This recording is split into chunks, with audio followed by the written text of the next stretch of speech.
e mostrando para os seus discípulos, para que eles pudessem entender, compreender a importância do envolvimento com o projeto a qual eles estavam inseridos, que o Senhor começou há 3 anos e meio com ele. Na parábola, Jesus deixa claro que Deus procura não disponibilidade verbal, mas uma obediência prática. Quando a gente chega em Lucas capítulo 24, 49, os meninos aí tem que ter hoje mirra nas mãos, viu? Nós vamos ler muito Bíblia hoje. Lucas 24, 49, quando Jesus está lá no Getsêmani, ele ora assim: Pai, se for possível, passa de mim esse cálice sem que eu beba. Mas depois ele fala assim: mas todavia, Senhor, faça a tua vontade e não a minha. Não foi isso, gente? Aqui, quantos aqui estão decididos e dispostos a cumprir a vontade de Deus, irmãos? Faz assim, por favor. Tá mesmo? Então deixa eu te fazer uma outra pergunta. E se a vontade de Deus for o contrário da sua vontade? E se a vontade de Deus for tudo o contrário do que eu quero? Presta atenção, porque se nós formos honestos com o nosso coração, irmãos, nós vamos perceber que a boa parte das vezes que a gente ora, Senhor, faça a tua vontade, que nós oramos assim também, na verdade, nós estamos torcendo para que a vontade dele seja a minha vontade. É ou não é? Estamos torcendo. E quando a vontade de Deus, irmão, não é a nossa vontade, nós temos uma série de dificuldades para cumprir a vontade de Deus. Honestamente, é isso que acontece. Então, nessa parábola aqui, Jesus está trazendo algumas verdades que são muito importantes sobre a questão da vontade do Pai em ser atendida. Porque quando Ele nos responsabiliza de uma missão, quando Ele nos comissiona de uma tarefa, e muitas das vezes nós dizemos ao Pai, sim, eu irei, e não vamos, ou dizemos ao Pai que vamos e nós não vamos. Então, ou quer dizer que a gente fala com Ele que vai e a gente termina não indo, ou fala que não vai e termina indo. É preciso lembrar que aquele que fala assim, eu não vou, essa pessoa confrontou a autoridade do Pai quando ele diz assim, eu não vou. Sim ou não, irmão? Então nós precisamos entender nesse texto que Jesus está retratando de uma família, ok? A família tinha uma vinha, quer dizer, essa família era uma família que tinha posses, era uma família bastarda. E tinha um detalhe que nesta época aqui, quem não fosse membro da família, sabe, não podia trabalhar na colheita da vinha, não podia, era por lei. Só os membros da família trabalhavam na vinha. E tinha um outro detalhe que eu quero trabalhar com você, presta bastante atenção para você entender o restante da palavra. Se o membro da família, no momento da colheita, estivesse doente, ele não podia ir trabalhar na vinha. Por quê? Porque eles entendiam naquela época que a pessoa que estivesse enferma, doente, ia contaminar toda a vinha. Então não podia uma pessoa doente trabalhar na vinha nessa época aqui. Irmãos, sinceramente, eu acho que nós deveríamos levar mais a sério esse cuidado também com a obra de Deus. Porque a obra de Deus também é uma vinha. Fala com o vizinho, a obra de Deus é uma vinha. Amém, irmãos? Por exemplo, isso aqui vale para um ministro de louvor, isso aqui vale para diácono, isso aqui vale para diaconisa, para líder de departamento, sabe, para líder de célula, para pastor, enfim, vale para todo mundo. E eu não posso trazer para a igreja a minha depressão,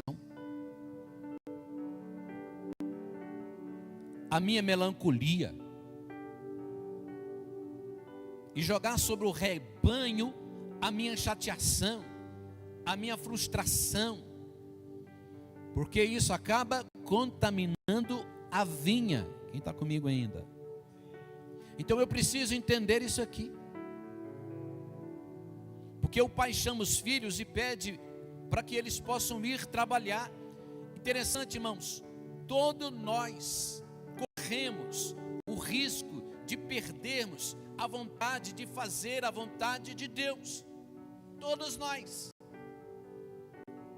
nós corremos o risco de perder a alegria de fazermos a vontade do Pai.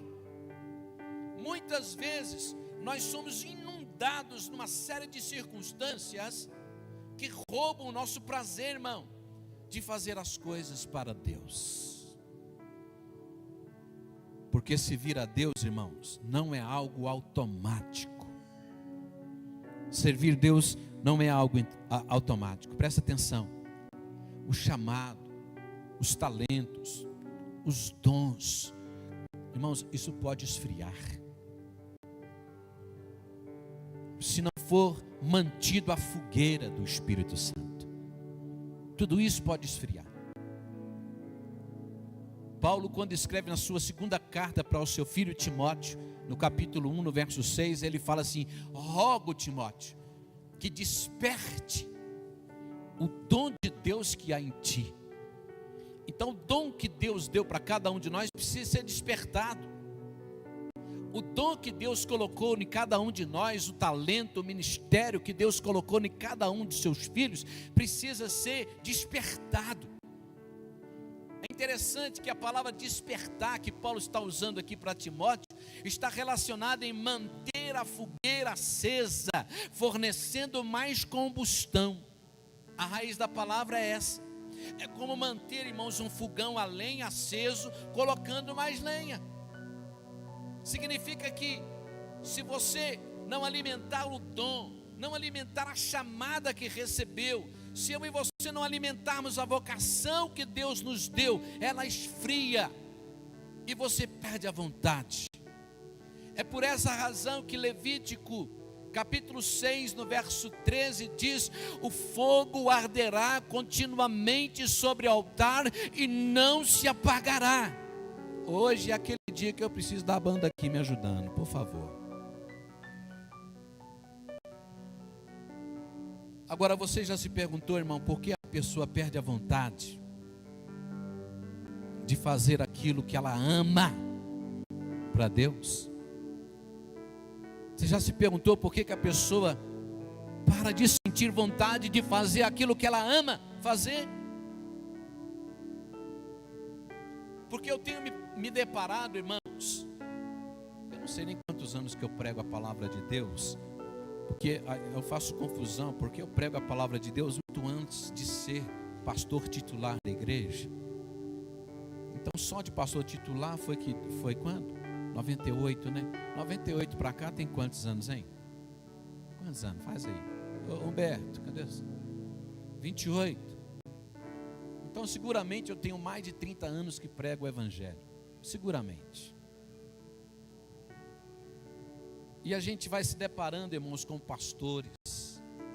Essa semana mesmo eu tive com pastores, com líderes, que simplesmente perderam a alegria do ministério. Perderam a alegria de servir. Gente que tocava não toca mais. Gente que cantava não canta mais. Líderes que lideravam células não lideram mais. Colocaram as suas ferramentas no saco, na sacola, porque perderam a alegria de fazer aquilo que amavam.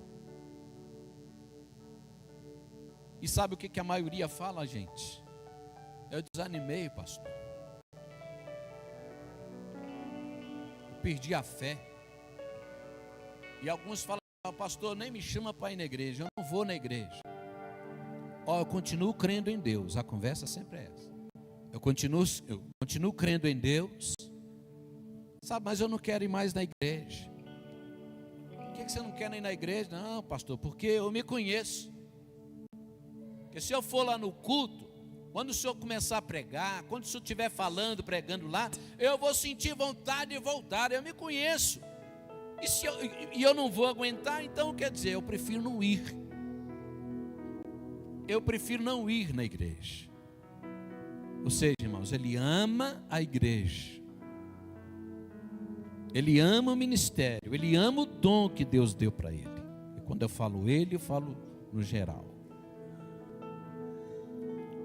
Ele ama o que ele fazia na igreja, mas ele perdeu a vontade de servir. Por quê, gente? Então eu quero apresentar hoje algumas razões. E a primeira delas, irmãos, pode ser a falta de compromisso. Está anotando? Falta de compromisso. A pessoa sabe qual é a vontade de Deus, sabe o dom que Deus deu, reconhece o talento que tem, mas não se posiciona no lugar no qual Deus lhe chamou. Eclesiastes no capítulo 5, no verso 4 diz: é melhor você não votar do que votar e não cumprir. Está escrito ali? Lucas 9:42 diz de Jesus: quem lança a mão no arado e olha para trás, não é apto para o serviço do reino de Deus. Então muitas vezes, meus amados irmãos, o comprometimento com o chamamento, com o dom, com o talento, com o reino, é muita vontade, é muito discurso, é muita ideia, mas pouco posicionamento, pouca entrega, pouco compromisso. Por quê? Porque, irmãos, compromisso não se trata de emoção. Compromisso trata-se de uma decisão sustentada.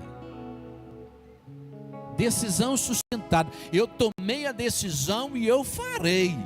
Isso é compromisso. Então muitas vezes eu perco a vontade de fazer o que amo porque eu me descomprometi. Mas sabe, irmãos, nem tudo é falta de compromisso. Tem uma segunda linha ainda. Para eu perder a vontade de fazer o que eu amo, sabe o que é? Desânimo, cansaço espiritual. Está anotando? O segundo é desânimo, cansaço espiritual. Irmão, o cansaço espiritual paralisa, rouba o brilho, suga a energia, esgota a disposição de qualquer pessoa. Você conhece muito bem um traço da história do profeta Elias. Ele se sentiu tão roubado de energia, irmãos, que lá em 1 Reis 19, no verso 4 em diante, ele vai pedir ao Senhor para morrer. Basta, Senhor, basta, tira a minha vida, eu cansei, eu quero morrer, eu não vou mais exercitar ou exercer o ministério que o Senhor me deu, eu não quero mais. E é interessante, irmãos, que nesse momento Deus pega Elias e ordena Elias voltar para o caminho que ele veio. Volta, rapaz, volta para o caminho que você veio.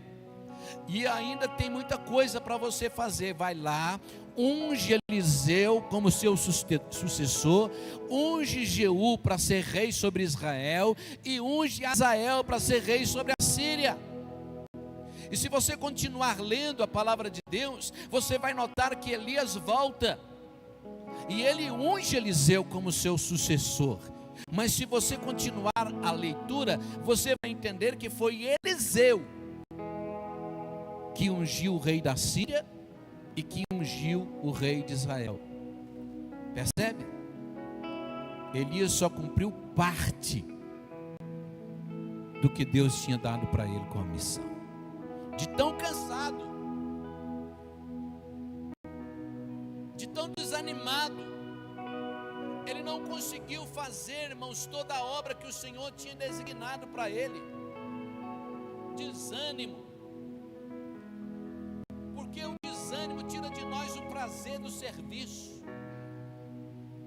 tira de nós o conforto de servir ao Senhor.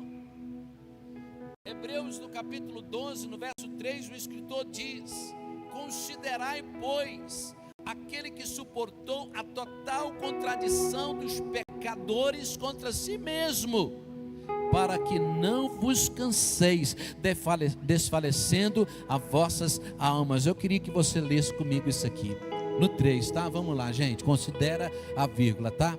Considerai, pois.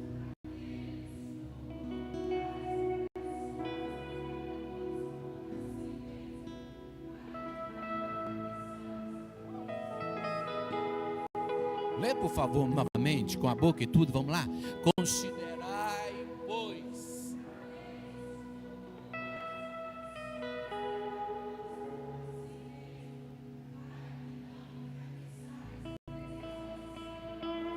Meu Deus, deixa esse versículo aí, por favor. Isso aqui está falando do Senhor Jesus. Considerai, gente, que Jesus suportou a total contradição dos pecadores contra si mesmo. Para quê? Para nós não cansarmos, desfalecendo as nossas almas. Presta atenção, Jesus sabia que nós seríamos tomados pelo desânimo a qualquer momento. Ele sabia. Então a Bíblia está dizendo que ele enfrentou toda oposição espiritual, irmão, sobre ele mesmo. Para quê? Irmão, para nos brindar, para nos proteger. Era como se Jesus criasse um para-raio, um para-choque para nós. Você está entendendo, irmãos? Presta atenção no que eu vou te dizer aqui, irmãos.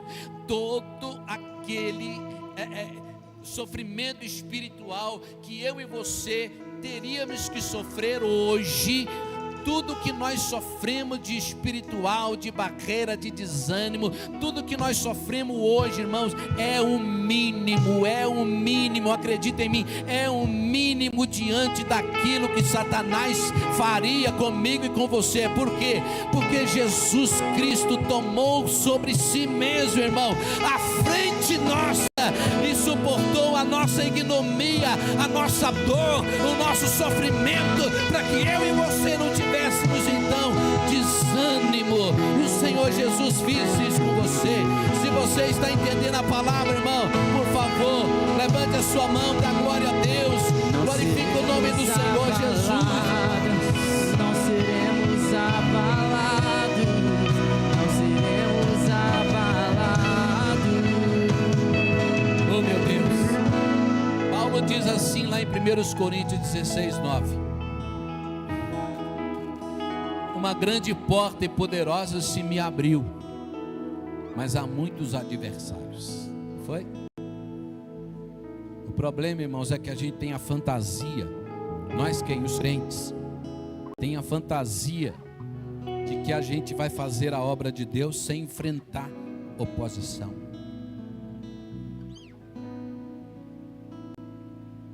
O problema é essa fantasia que os crentes têm. E muitas vezes a oposição espiritual, irmãos, em algumas circunstâncias, oposição espiritual em alto nível, em alto nível. Só que quando se fala de oposição espiritual, a maioria de nós pensa que são demônios, são setas invisíveis.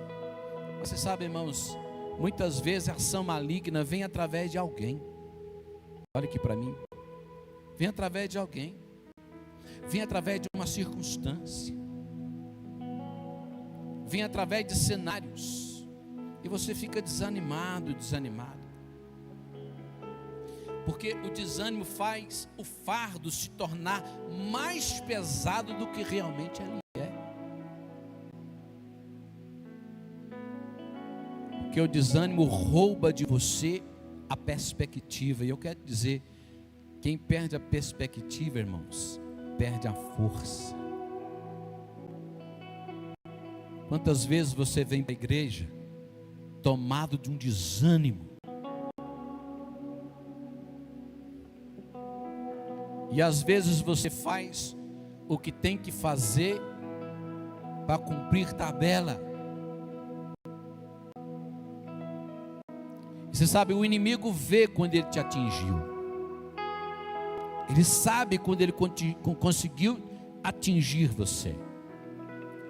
Eu vou dizer mais uma vez, ninguém está acima dessa possibilidade. Então essa palavra de hoje, queridos, não é para exigir de mim nem de você ser um super crente, um super homem, uma super mulher maravilha. Não, é para te lembrar, irmão, que você e eu precisamos ter discernimento e se levantar na força do Senhor para fazer a vontade do Deus Todo-Poderoso. Falta de comprometimento pode ser a falta de haver perdido a vontade de fazer o que nós amamos na casa do Senhor. Mas também pode ser o desânimo. Sou comprometido, eu amo a obra de Deus, mas o desânimo me sugou. Mas ainda tem a terceira possibilidade. E a terceira causa possível é a tristeza espiritual. Anota aí. Alguns fatos da nossa vida e da nossa jornada nos entristecem. Normal. E muitas vezes Satanás trabalha em doses mínimas, contra gota, bem devagar. É disso que a Bíblia fala quando menciona os dardos inflamáveis do maligno. Sabe, não é uma espada que vem e atravessa você. É uma lança que te derruba, derramando o seu sangue. Não. São pequenos dardos, que vão causando pequenas feridas, pequenas avarias, pequenos ferimentos, e vão te enfraquecendo, vão te sugando, vão fazendo você desanimar. É assim que funciona, irmãos, a tristeza espiritual. É desse jeitinho que eu estou te dizendo. Você não se desviou, você não está em pecado, você não blasfemou contra o Espírito Santo, você não tem raiva da igreja, mas em doses pequenas, Satanás vai gerando entristecimento em você, por causa de uma palavra que alguém disse, uma notícia que você soube, um comentário que você ouviu, uma cena que você não gostou, e aí o diabo aos poucos vai jogando os dados, e aos poucos também você vai perdendo o brilho, você vai perdendo a alegria, e quando pensa que não, a sua alma está ferida, e o serviço perde o sentido para você. Neemias um dia ele reuniu o povo na praça de Jerusalém, e ele disse assim, Neemias capítulo 8, verso 10. Olha, ele diz: comei as gorduras, bebei as doçuras, levai presentes para quem não tem. Hoje é o dia consagrado ao Senhor, e a alegria do Senhor é a vossa força. No Salmo 51, no verso 12, o salmista diz: restitui-me, restaura-me a alegria da tua salvação. Irmão, quando você perde o prazer de fazer aquilo que você fazia com alegria, você perde a motivação.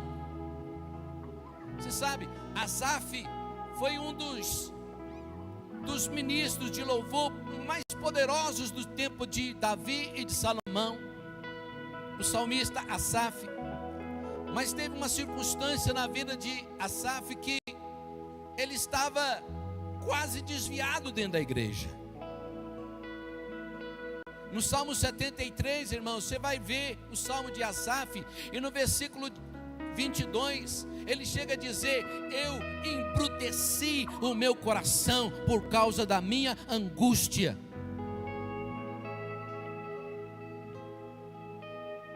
Sabe o que Asaf fazia, gente? Ele chegava no culto, depois que o culto tinha começado, e ele saía antes do culto terminar. Falando do ministro de louvor mais conceituado da época. Por que ele fazia isso, pastor? Para ele não saudar ninguém. Por quê? Porque ele estava mal. Presta atenção. Eu estou falando do maior maestro de Jerusalém, nos dias de Davi e nos dias de Salomão. Mas por que Asaf estava tomado de tristeza, gente? Por quê? Porque ele dizia assim: não é justo,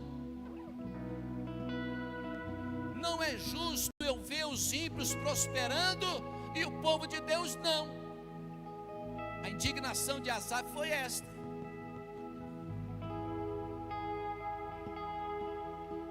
Esta era a crise que ele estava vivendo. E a alma de Asaf perdeu o gozo de servir ao Senhor.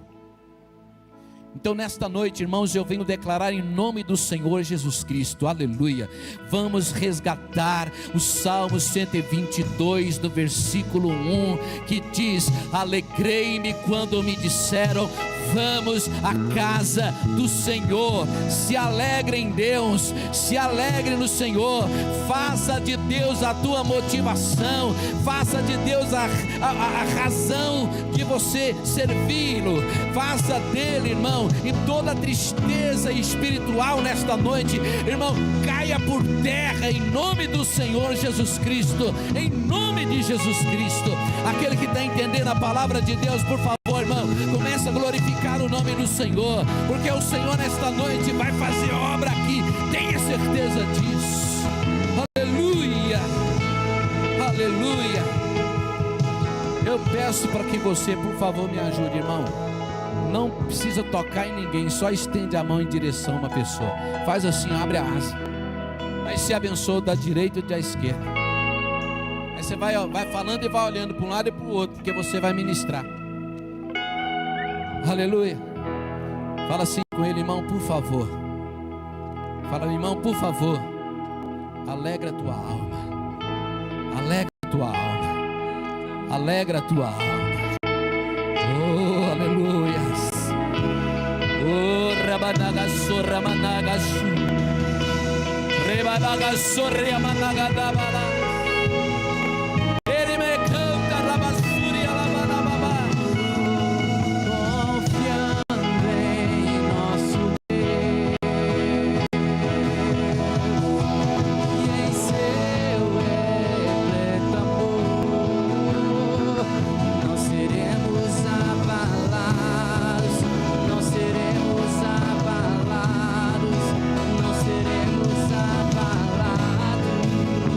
O salmista diz no Salmo 142, no versículo 7, ele diz: Senhor, tira minha alma da prisão, tira minha alma da prisão. Senhor, nesta noite, abre as chaves da cadeia, tira a alma dos teus filhos da prisão, Pai. Oh Deus. Muito bem, já vimos pelo menos 3 possíveis razões para a perda da vontade de servir. Mas e agora, pastor, como é que nós vamos mudar isso? Muito bem. Como é que nós vamos ativar a minha vontade? Como é que eu vou resgatar a minha chama que se apagou? Como é que eu vou retornar a ter disposição? Porque Romanos, irmãos, 12, 11, ele diz para nós sermos fervorosos do Espírito, servindo ao Senhor. é para servir ao Senhor sendo fervoroso no espírito. Ser fervoroso, irmãos, é ser aquecido. Ser fervoroso é ser aquecido. O fogo arderá continuamente sobre o altar, e o altar é o meu coração, o teu coração, e não se apagará. Um irmão chegou para o pastor e disse assim: pastor, estou precisando trabalhar, pastor. E o pastor falou assim: irmãos, amém.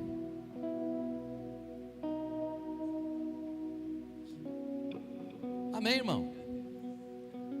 Eu estou com a parede da igreja precisando pintar. Você sabe pintar? Sei pintar. O Tom sabe melhor do que ele. Sei pintar, Tom? Então vai lá.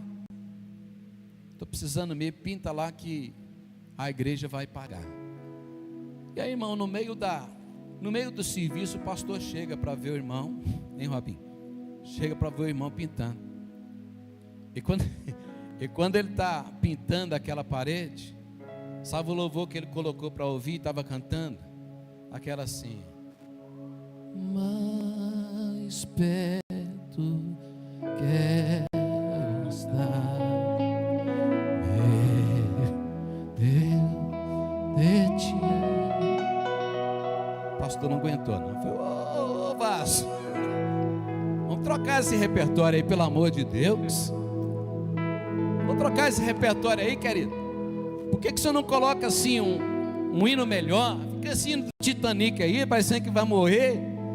Não, tem que servir ao Senhor com alegria, irmãos. Tem que servir ao Senhor com ousadia. É como a palavra diz, irmãos, que nós temos que servir fervorosamente servindo ao Senhor. Troca aí, irmão. Vai lá e toca aquela, vocês não vão saber não. Esse povo aí sabe. Eu quero trabalhar para meu Jesus. Pelo amor de Deus. Ninguém sabe essa? Aquela do Fernandinho, você sabe, né? Todo mundo pulando. Essa aí sabe, não sabe? Enfim, você entendeu, irmão? Troca o repertório. Você não vai morrer agora não, que ninguém morre de véspera. Bilô do Titanic, mais perto quer estar.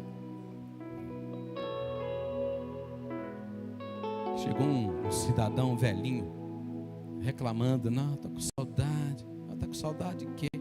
Muito saudade da minha velha e tal, do fulano também que se foi. Você quer ver eles? Quero. Então vamos orar. Aí eu comecei a orar: Senhor, hoje depois da janta, leva ele, Senhor, para encontrar com a minha. Leva ele que está com muitas. Não, eu não quero ir agora não. Não quero ir agora não, estou com saudade, mas agora não, pode parar a oração. Você entende, irmãos?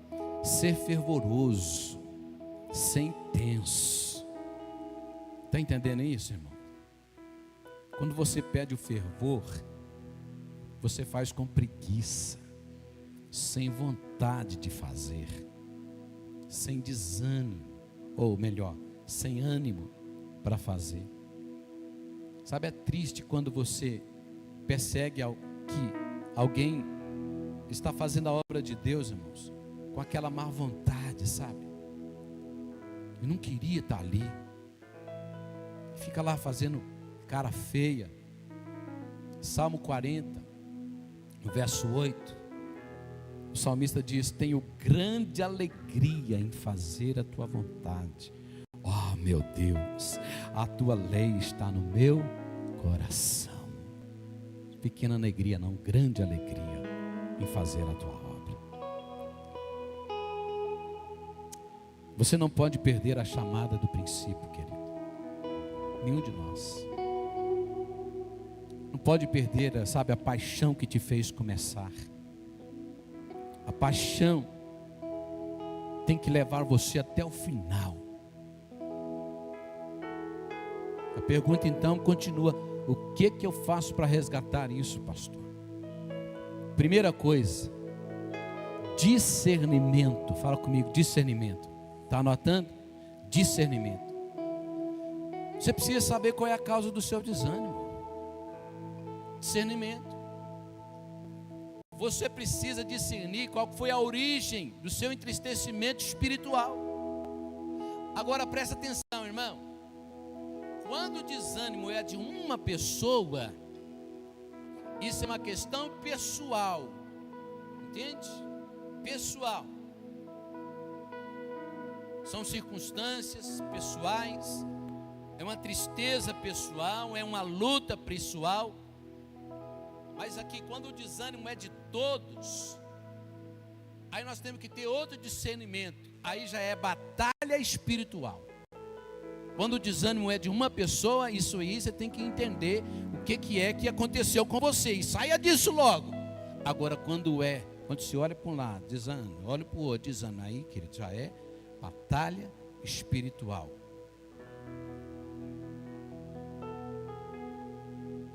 Pode ser o espírito maligno agindo para dissipar todo um projeto. Então é preciso discernir. Sabe o que Paulo fala lá em 2 Coríntios 2, no verso 11? Ele diz assim: nós não ignoramos os ardis de Satanás. Não ignoramos. Muitas vezes nós somos cercados, irmãos, de uma nuvem espiritual que vem roubar a nossa paixão. Então analisa. Eu estou desanimado? Estou. Perdi a vontade de fazer? Perdi. Por quê? Qual que é o problema? Aí você enxerga que é você. Mas em regra geral, você olha e os demais estão tudo bem. Então o problema é com você.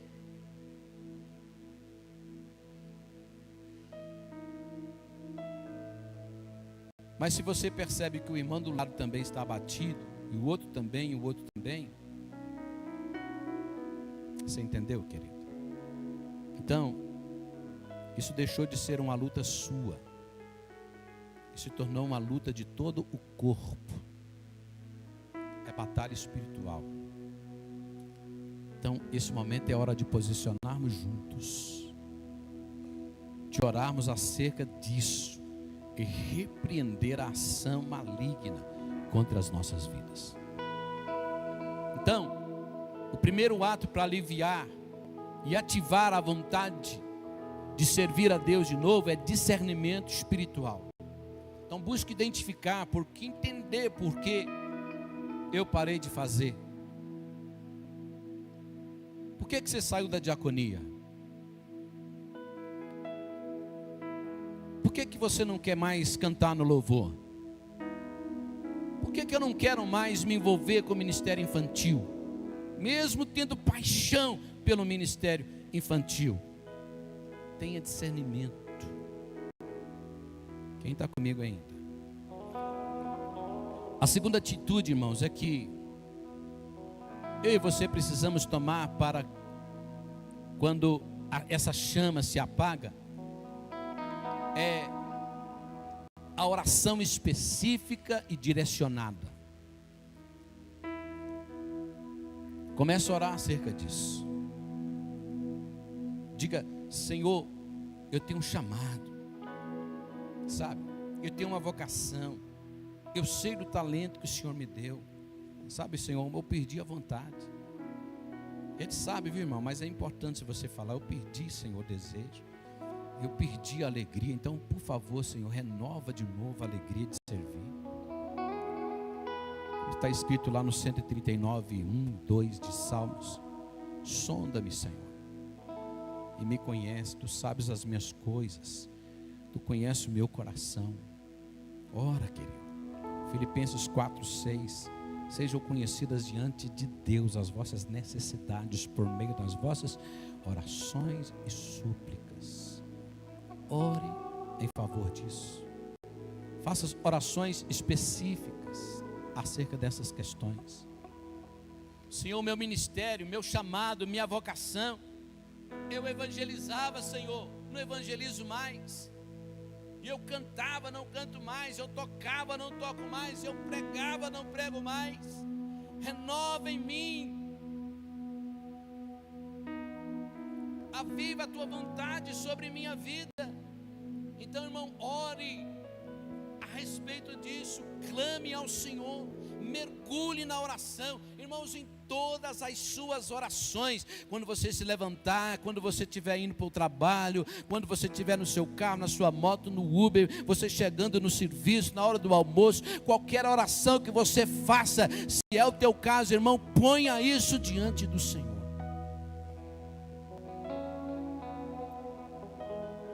Preste atenção, irmão.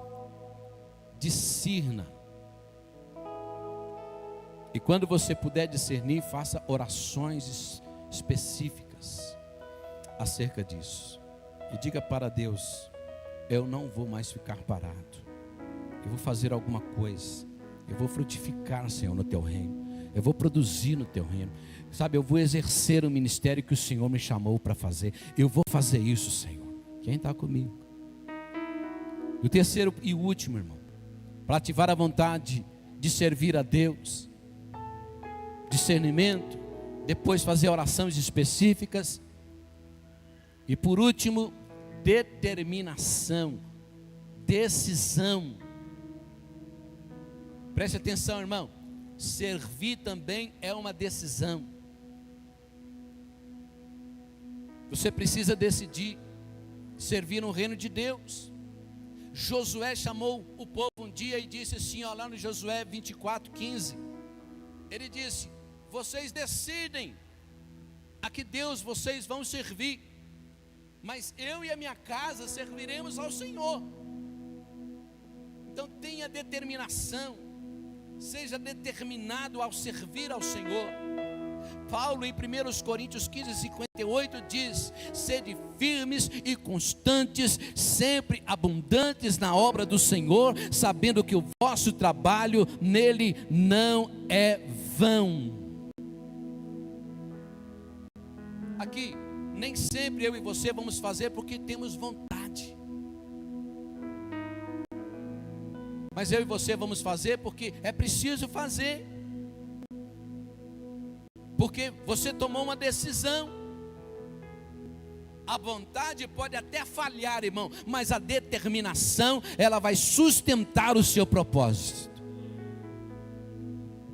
Você abraçou o serviço e largou no meio do caminho, mas o Espírito Santo de Deus está te chamando nesta noite. Levanta-te, faça a obra, seja determinado no seu chamado, aleluia.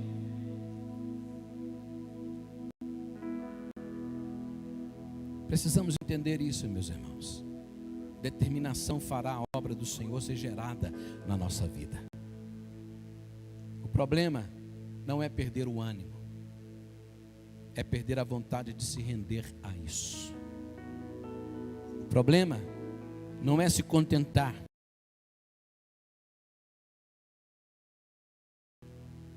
Se você perdeu a vontade de fazer a obra de Deus, por favor, comece a orar em cima disso. Mencione, faça orações direcionadas para a glória do nome de Jesus. Por favor, fique de pé.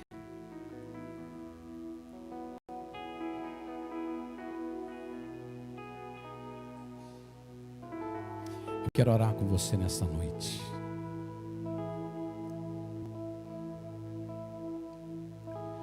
Se o Aladim tiver chegado,